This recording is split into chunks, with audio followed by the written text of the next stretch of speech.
bishan ay ku beegan tahay bisha Janaayo taariikhda 30 sanadda 2020 waa tenniskeeni lixaad waxaa noo socda koorsi Englishka ay tenniskeeni waa ardayda 8ka iyo aad u anfacaysa xataa cylinder way anfacayaan aad waxtar u leeyahay past continuous tennis tennis waxa la goal continuous socota past oo tagtay isku qabab Soomaaliya goor soconaysa ama goor tagtay ee soconaysa waa goor tagtay ee soconaysa it's used for waxa loo adeegsadaa it is used for waxa loo isticmaalaa an action fal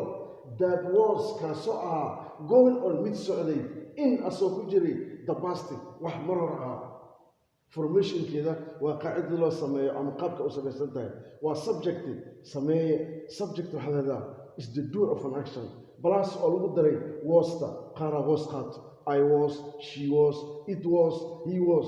come where, you were, we were, they were, plus oo lagu daray verb, plus oo lagu sii daray ing, plus oo lagu daray object ibanaha waxaa ku soo baxay waxa aragto past continuous tense. Example aan qaadano ay asoo example-ka affirmative form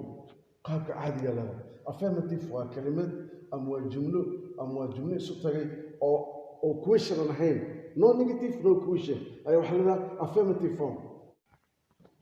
I was learning English waxaan baranay Englishka at 8 am labada saac oo subaxnimo am waa subaxnimo pm waa galabnimo. I was learning English ayaan soo baranay English guud ardaygan at 8 am laba saac oo subax ayaan baranay.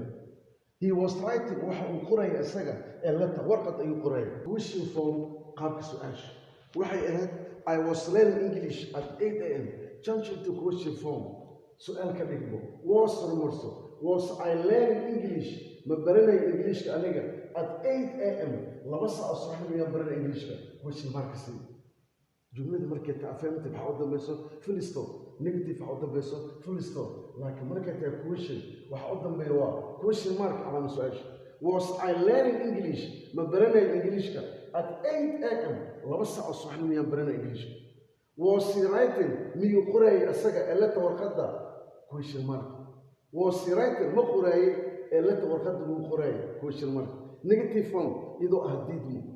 I was not learning English ani ma baranay Englishka at 8 am laba saac oo subaxnimo ma aan baranay Englishka. He was not writing ma uu soo qorin asaga letter warqad full stop. Question with negative didmo su'aaleed ama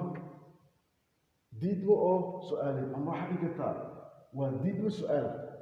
ama su'aal didmo ay ku jirto su'aal didmo.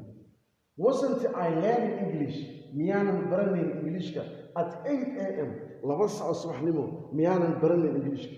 Wasn't he writing miyuusan qoraynin letter warqadda miyuusan qoraynin